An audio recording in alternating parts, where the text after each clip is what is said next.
Wholesaling laws. What do I see happening in the wholesaling industry regarding regulation and laws and licensing and all that jazz? And what do I want to see happening in this industry? Because there are some regulation and some laws that I do want to see implemented in the wholesale real estate industry. What's up, YouTube? Biz Matthew here. Welcome back to my channel. In today's video, we're going to talk about wholesaling laws, the state of the industry with wholesaling real estate in regards to licensing, any regulations, any laws, and things to that nature. In today's video, we're going to go over a bill that was recently passed in the state of Arizona regarding wholesaling real estate. I did make a video about it before, but that was before it was officially passed, but it has recently officially passed. And so I just want to go over this article with you all and just talk to you all about it. And then also I want to hear from you all. Comment down below what you all think of this industry and what do you see happening in the future in regards to wholesaling real estate. And are there any laws that you do agree with? Which ones do you disagree with? What do you want to see happening in this industry, especially in regards to beginner wholesalers or just wholesalers in general? And make sure you all subscribe. A lot of you all watch my videos but are not subscribed. Make sure you hit that subscribe button down below. Let's head right into the article. All right, you all. So now we're in this article that was released on May 12th. And yeah, it just talks about how the governor just recently signed the HB 2747 law, which essentially requires wholesalers to disclose to buyers and sellers that they're entering into residential real estate contracts and then assigning the contracts to someone else. And this is important because this law covers not only you disclosing it to the seller, the motivated seller that you're talking to, but also to the buyer. And so let's go over it a little bit deeper. So the wholesale buyer must disclose in writing, so it has to be in writing, so most likely in your purchase and sales agreement, and this is in the state of Arizona, to the seller that the buyer is a wholesale buyer, right? So when you're talking to a seller or whatever, type of verbiage you want to put into your contract, you have to put that the person who may buy this property is a wholesale buyer, right?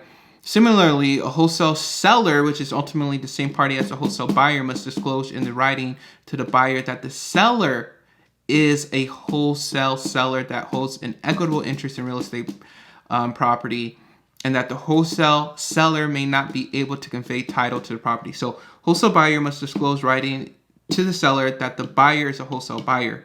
Basically, you got to tell the seller that you're wholesaling. You got to tell the buyer that you don't own this property. You just own equitable interest in this property, right?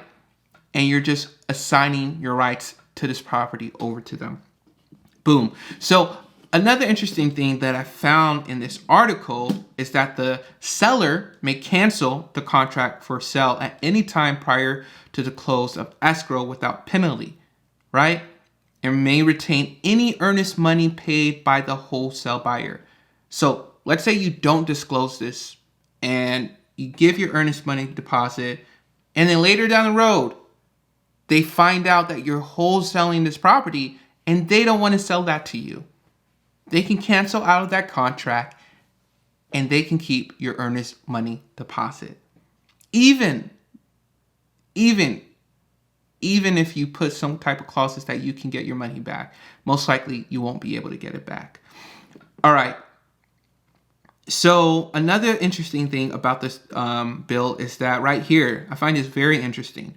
So it says, if the transaction closes with a contract that does not have HB 2747 disclosure language, the seller cannot later come back and unwind such a transaction. So essentially what this is saying is that let's say you don't put this clause, you don't disclose to your seller that you may wholesale this property, that you may assign this property to someone else.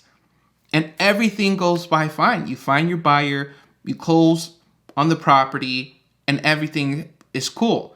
And then the sellers are like, oh, you didn't buy my property. You ended up wholesaling it. No, I want my house back. I want my money back.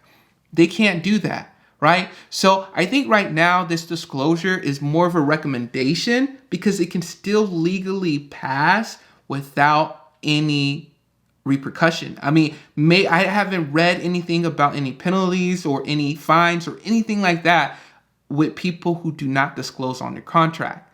So maybe there's something out there that I don't know about. I would like to know if you all know anything about that. Let me know down below. But I think it's interesting that they make that clear that if a property closes and titles are transferred, it's done, right? No matter what you put in your contract, it's a done deal, right? And so I think that's interesting. And then they said if the wholesale seller fails to make the disclosures required by HB 2747, the buyer may cancel the contract for sale at any time prior to close of escrow without penalty and shall be refunded all earnest money paid by the buyer. So basically,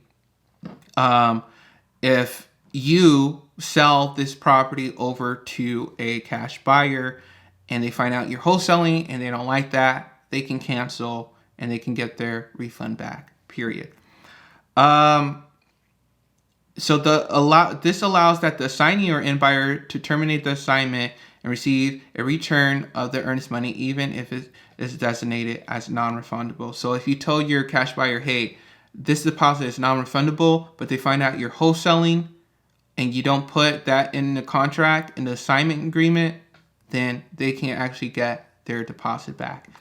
And you did all that work for nothing. So you might as well put that disclosure, especially in your assignment on contract,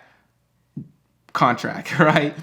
And put it in your purchase and sales agreement to the seller, because it's just better just to align with what your government is wanting you to do, right? This is not a big deal. Like, trust me, you all you have to do is, hey, I may flip this property, I may hold it as a rental, or I may act as a wholesale buyer or act as a wholesale seller, right? And actually assign my rights to this property to someone else, assign the contract to someone else. Hey, I actually don't own this property, cash buyer. I have equitable interest in it. Here you go. I just want to make that clear. Boom, put that in your contract. I don't even know if you have to verbally say that to the person signing, right? If you want to go over your contract to people, you can do that, right? I like to make it known to my buyers and sellers, so I like to speak it and actually have it in writing. And I suggest you all do the same thing. So this is about this contract, about this particular bill in Arizona. Now let's talk about a little bit more of what I see happening in the pipeline with regulation and what I want to see happen in wholesaling real estate. All right, so the first thing I want to see happening more in wholesaling real estate is in regards to this law. In regards to this bill is I want to see more transparency. I do want to see more disclosures, especially for beginners. I want beginners to be forced to have the confidence to talk to a seller and let them know, hey, I'm probably not going to buy this property, right? I have investors that I work for. They provide the funds. They have the money and they're going to buy this property off. I may partner with them on this deal or not, or whatever the verbiage is. Hey, there's an option to flip, there's an option to hold it as a rental, whatever. I think it forces beginners to be able to communicate more effectively and be more honest with a seller. And so I do agree with more disclosures happening across the country to all different states and cities here in America. The next thing I do see happening more in wholesaling real estate, and I actually do want to see more in certain circumstances, is more deposits, right? I think more and more states are going to require wholesalers to leave a deposit in order to facilitate a real estate transaction, right? Because I think especially in larger cities, maybe LA, Miami, New York, it's hard to compete with people anyways who leave like 10 grand worth of deposits, right? And your deposit doesn't have to be a lot. Like in a big city like New York, like $1,000, $1,500 is actually a very small amount. But I think it shows security. It helps the seller trust you more and find security in that deposit. Now, I think especially with wholesaling real estate, it can be tricky because you may not have money for a deposit. However, with wholesaling real estate, there are different programs. I know Pace Morby, the Sub 2 King, talks about Gator lending, where he lends out deposits to his students that may need it to close a real estate transaction, whether they're flipping, closing a Sub 2, or doing wholesale deals, and he makes money off of the assignment fee or maybe just off of the interest. So I think there are different ways, different lenders out there that can provide that deposit for you. And in the smaller cities, especially cities in the South, like it's not a huge amount that you have to put down in order to build that confidence with the seller. Sometimes the seller is only looking for like $50 to put down, like to give to the title company. And you always give it to the title company, not the seller, just to show that security. So you all should consider that more. Now, I don't think it should be required at the moment or in most circumstances and situations. I think most cities and states are fine without it. I know for me personally, I never put a deposit down. I only put a deposit, well, I partnered with someone who put a deposit down, but I never personally put a deposit down on a wholesale transaction. But that's something to consider. And so I see more of that coming down the pipeline. The last thing I want to say is that there's going to be more licensing. Right now, I do disagree with licensing because I feel like if people can flip and hold rentals without a license, then you can wholesale without the license. Now, my opinion may change a month from now, later down the road. I'm not sure, but right now, I don't think it should be required, but I do see more requirements coming down the pipeline. All right, you all, hope you all enjoyed the video. Be sure to like, subscribe, comment down below, and I'll talk to you all later.